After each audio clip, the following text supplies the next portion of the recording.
الحمدللہ کفا وسلام علی عبادہ الذین اصطفیٰ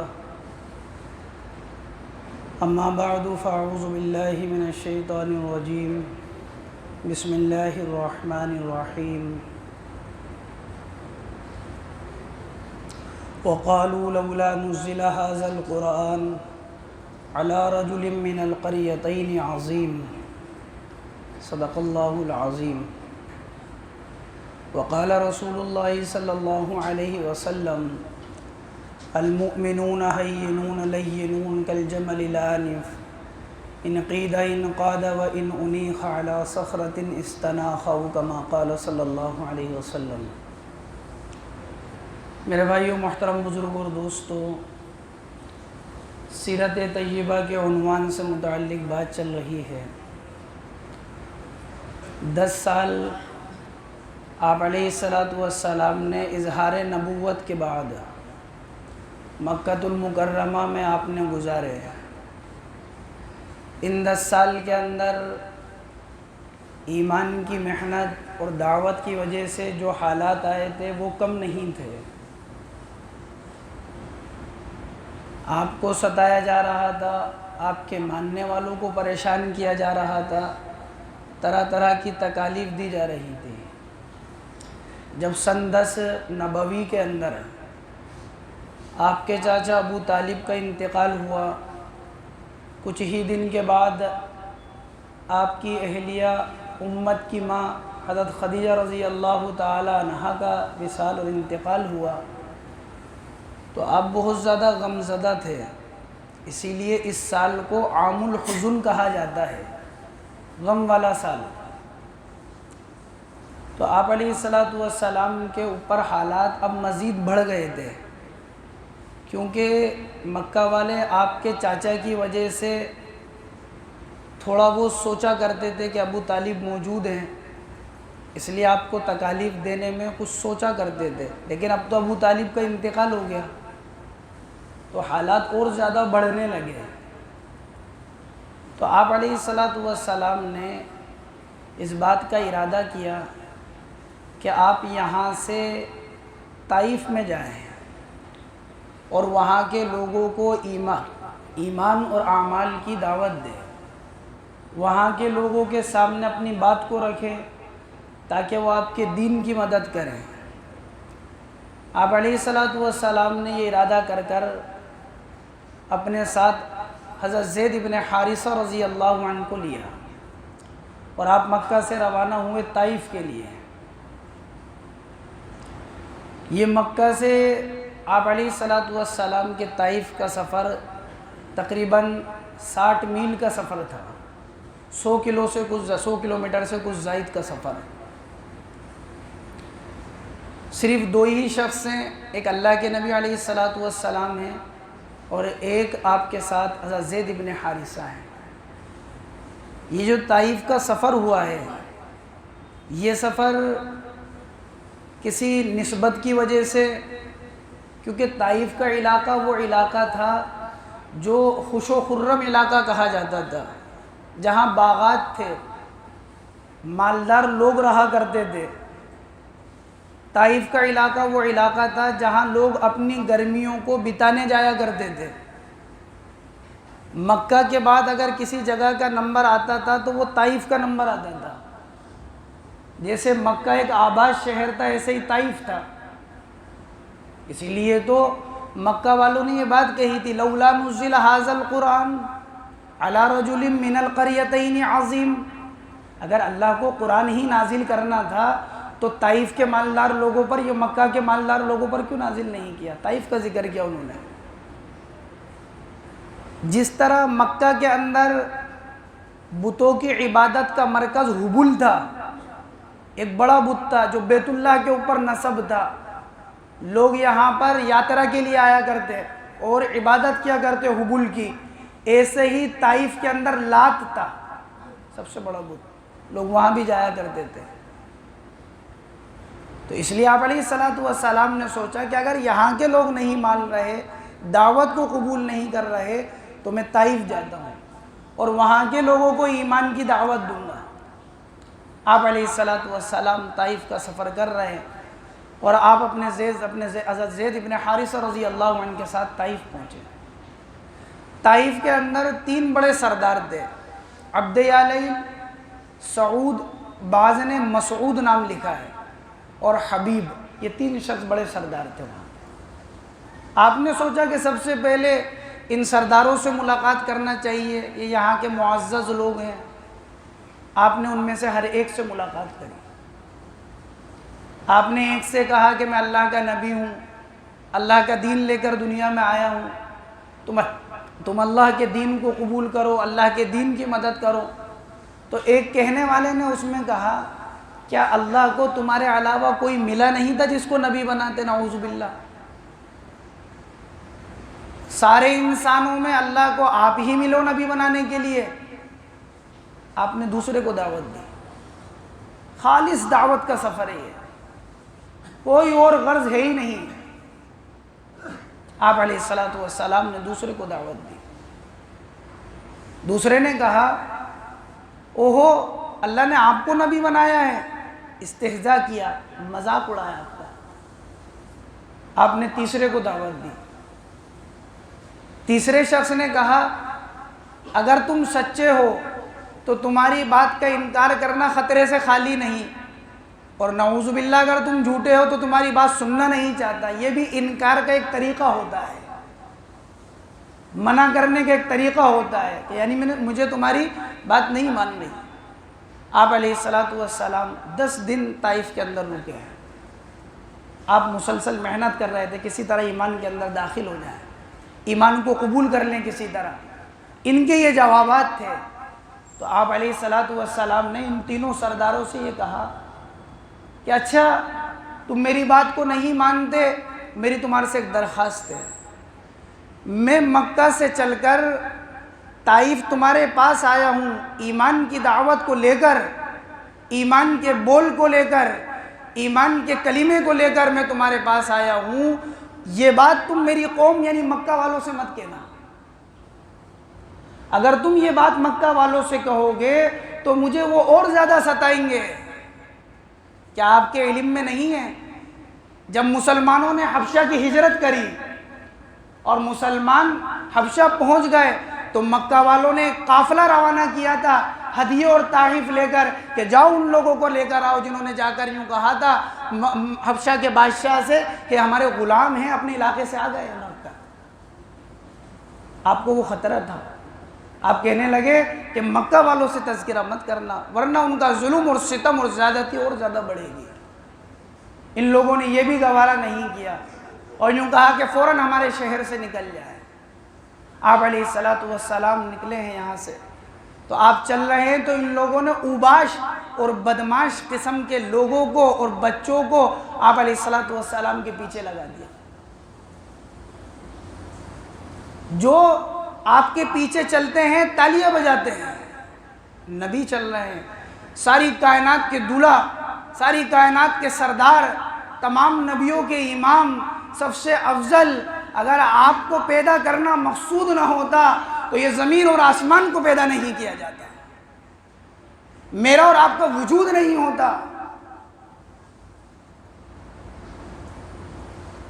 کیا نبیوں کی نبوت، کیا رسولوں کی رسالت، کہ کچھ نہیں ہوتا۔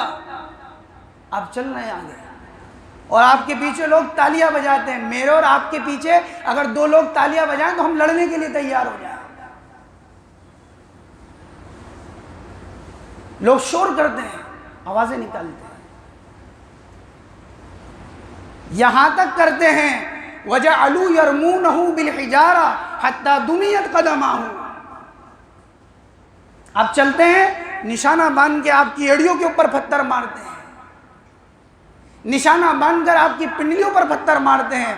وَجَعَلُوا يَرْمُونَهُ بِالْحِجَارَةِ، نشانے باندھ کر آپ پر پتھر کو برساتے ہیں۔ حتیٰ دمیت قدمہ، یہاں تک کہ آپ کے پیر مبارک لہو لہان ہو جاتے ہیں۔ حضرت زید بن حارثہ اکیلے ساتھ ہیں، کبھی آپ کے پیچھے آتے ہیں پتھر میرے جسم کو لگ جائے اللہ کے نبی کو نہیں لگے، کبھی آپ کے دائیں آتے ہیں میرے جسم کو لگ جائے آپ کے نہیں لگے۔ کبھی آپ کے بائیں آتے ہیں کہ آپ کو نہیں لگے میرے جسم کے لگ جائے، کبھی آگے آتے ہیں حتیٰ کہ حضرت زید بن حارثہ کا سر بھی لہو لوہان ہو گیا۔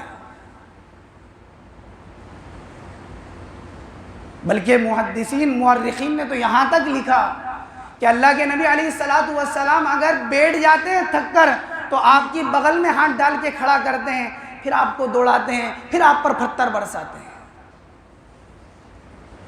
اللہ کے نبی علیہ السلام بے ہوش ہو کر گر گئے، بعض مورخین نے لکھا ہے۔ حضرت زید بن حارثہ رضی اللہ عنہ اپنے کندھے پر اللہ کے نبی کو ڈالا ہے اور وہاں سے لے کر ایک جگہ پر چلے ہیں،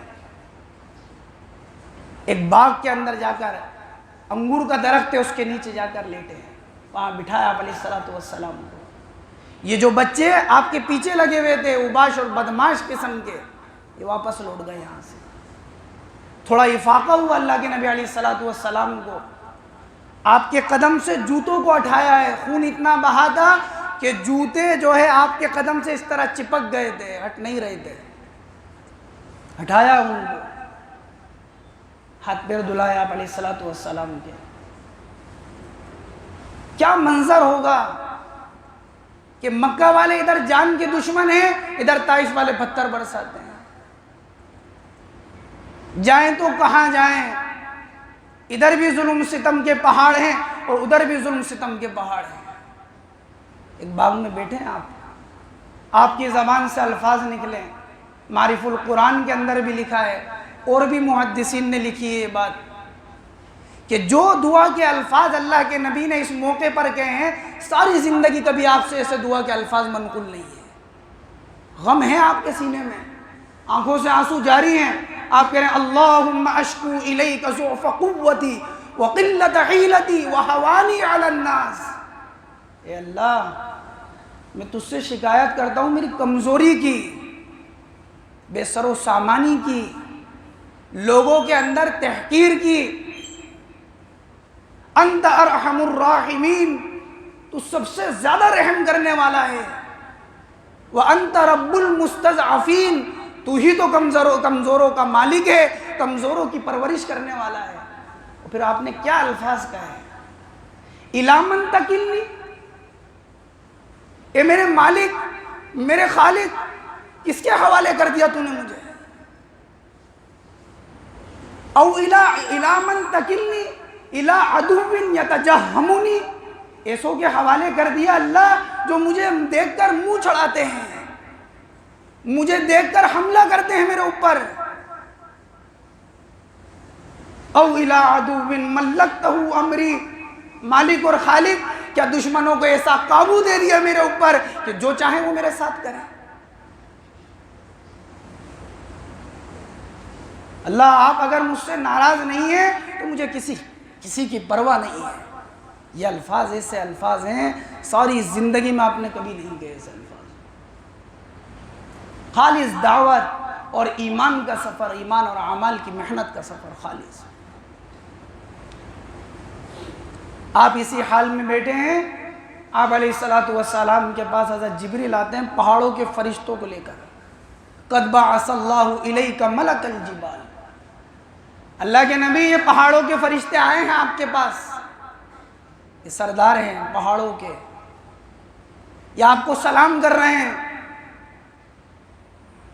آپ ان کو جو چاہیں وہ حکم کر دیں۔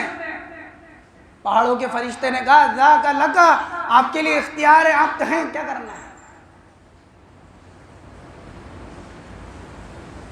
اطبقوا علیہم الاخشبین، آپ کہیں تو دونوں پہاڑوں کو ملا دوں، ان کو ختم کر دیں، ان کو نیست و نابود کر دیں، ان کی نسلوں کا نام و نشان تک باقی نہیں رہے، آپ کہیں اگر ایسا کر دیں۔ قربان جائیں اس نبی کے اوپر، وہ نبیوں میں رحمت لقب پانے والا، مراد غریبوں کی بھرلانے والا۔ وما ارسلناک الا رحمۃ للعالمین، ساری انسانیت کے لیے رحمت للعالمین بنایا ہے آپ کو ہم نے۔ آپ نے فرمایا کیا ہوا اگر یہ ایمان لے کر نہیں آئے؟ مجھے اللہ سے امید ہے کہ اللہ ان کی پشتوں میں سے ان لوگوں کو پیدا کرے کہ وہ اللہ کی عبادت کریں گے اور اللہ کے ساتھ کسی کو شریک نہیں کریں گے۔ میں ان کے لیے بد دعا نہیں کرتا۔ یہ میری قوم ہے میرے مرتبے کو، میرے مقام کو جانتی نہیں، فَإِنَّهُمْ لَا يَعْلَمُونَ، یہ جانتے نہیں ہیں میرے مقام کو۔ مجھے امید ہے کہ یہ نہیں بعد والے ایمان لے کر آئیں گے۔ یہ اللہ کے نبی علیہ السلام طائف کا سفر کر رہے ہیں ایمان کے لیے، کہ کس طرح لوگ ایمان میں داخل ہو جائیں، کس طرح ایمان اور اعمال کو قبول کر لیں، اللہ کی وحدانیت کا اقرار کرنے والے بن جائیں۔ محنت جب چھوٹی ہے میرے عزیز دوستو، میں نے اور آپ نے ایمان کی محنت کو محنت نہیں سمجھا، اور جب محنت کرنے کے لیے تیار نہیں ہوئے، کہ یہ سوچا جا سکتا تھا کہ جو ایمان والے کا گھر ہے، ایمان والے کی بیٹی ہے، ایمان والے کا بیٹا ہے، بجائے اس کے کہ غیر ایمان کو قبول کرتے، کیا وہ ایمان سے نکل جائے گا؟ بے دینی جب عام ہوتی ہے تو پھر وہ بیت اللہ نہیں دیکھتی ہے، مسجد نہیں دیکھتی ہے، میرا آپ کا گھر نہیں دیکھتی ہے۔ بے دینی عام ہوتی ہے، عروج پر ہوتی ہے، تو بیت اللہ میں 360 معبودان باطلہ ہوتے ہیں۔ جب کوئی جانور مرتا ہے تو اس کی بو مسجد میں بھی آتی ہے اور اس کی بو گھر کے اندر بھی آتی ہے۔ جب بے دینی عام ہوتی ہے، ایمان والا ایمان کی محنت کو چھوڑ دیتا ہے، تو کفر جس طرح دوسروں کے گھر پہ پلتا ہے، ایمان والے کے گھر پر بھی کفر پلتا ہے، وہاں بھی اس کے بیچ بوئے جاتے ہوں گے۔ کیا یہ تصور کیا جا سکتا تھا کہ ایمان والی، اللہ کے ماننے والی فاطمہ کی بیٹی، کہ وہ غیر کے پہلو میں بیٹھے گی؟ کیا یہ تصور کیا جا سکتا تھا کہ ایمان والا ایمان کے بعد ایمان سے پھر جائے گا؟ جھوٹی محبتوں کے دعووں کی وجہ سے کیا وہ اپنے ایمان کو چھوڑ دے گا؟ کیا وہ جنت کے بدلے میں جہنم کو اختیار کر لے گا؟ وہ کیوں کیا؟ کیا وجہ ہوئی؟ وجہ یہ ہے کہ ایمان کے بول بولنا چھوڑ دیا ہم نے، ایمان کے تذکرے گھر سے نکال دیے۔ ماں باپ دیگر چیزوں کا تذکرہ کرنے کے لیے تیار ہیں، 10 منٹ تعلیم کے لیے تیار نہیں ہیں، 10 منٹ ایمان کے تذکرے کرنے کے لیے تیار نہیں ہیں، نہ ایمان کو سیکھنا چاہتے ہیں، نہ ایمان کی محنت کو سیکھنا چاہتے ہیں۔ جب ایمان کی محنت چھوٹے گی تو بزرگ کہتے ہیں کہ اللہ کے ولیوں کے گھر سے دہریہ پیدا ہوں گے۔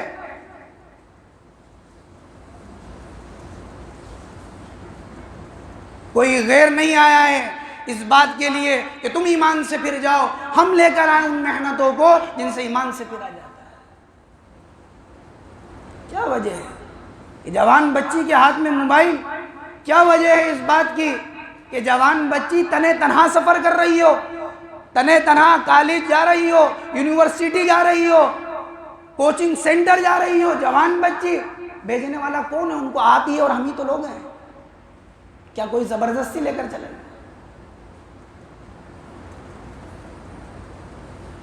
حضور اکرم صلی اللہ علیہ وسلم بیٹے ہیں، حضرت عبداللہ ابن ام مکتوم رضی اللہ عنہ آنکھوں سے نابینا صحابی ہیں، آپ کی ازواج مطہرات بیٹی میں آپ کی بیوی بھی ہے۔ اللہ کے نبی علیہ السلام نے فرمایا اپنی بیویوں سے پردہ کرو۔ امت کی سب سے عظیم شخصیات عورتوں میں امہات المؤمنین سے کہا جا رہا ہے پردہ کرو۔ اللہ کے نبی کی بیویوں نے کہا کہ اللہ کے نبی عبداللہ ابن ام مکتوم کی آنکھوں سے نابینا نہیں ہے؟ اللہ کے نبی نے فرمایا یہ تو نابینا ہے، کیا تم بھی نابینا ہو؟ یہ تو نابینا ہے، کیا تم بھی نابینا ہو؟ کس کو پردہ کرنے کے لیے کہا جا رہا ہے اور کس سے کہا جا رہا ہے اور کس کے لیے کہا جا رہا ہے؟ وہ صحابی جن کے بارے میں قرآن میں آیت نازل ہوئی عبس وتولی ان جاءہ الاعمی، ان کی شان میں قرآن میں 13 مرتبہ جن کو اللہ کے نبی نے مدینے میں اپنا خلیفہ بنایا، ان کے لیے کہا جا رہا ہے ان سے پردہ کرو، آنکھوں سے دکھتا نہیں ہے۔ ہم تو آزاد چھوڑنے کے لیے تیار ہیں، ٹیکسی والوں رکشے والوں کے حوالے کرنے کے لیے تیار ہیں۔ دین کی تعلیم دیں، ایمان کی تعلیم دیں، لیکن نگرانی ضروری ہے انتہائی۔ اسی کے لیے یہ گرمیوں کی چھٹی آتی ہے، اللہ کے راستے کے اندر نکالا جاتا ہے کہ جو بچے ہمارے 10ویں 12ویں کے بچے ہیں، لڑکے، ان کو اللہ کے راستے کے اندر ہم بھیجیں۔ ماں باپ اس بات کی فکر کریں، جو بچیاں ہیں والد اور بیوی یعنی بچی کی ماں اور بچی اللہ کے راستے کے اندر 3 دن کے لیے نکلیں۔ جب نکلیں گے ایمان کے بول کو سیکھیں گے تو ایمان لے کر آئیں گے۔ گرمیوں کی چھٹی چل رہی ہے، اس لیے آپ لوگوں سے درخواست ہے کہ اللہ کے راستے کے اندر اپنے بچوں کو بھیجیں، اپنی بچیوں کو اپنی بیویوں کے ساتھ خود اللہ کے راستے کے اندر لے کر جائیں۔ اللہ تعالیٰ اپن سب کو عمل کی توفیق۔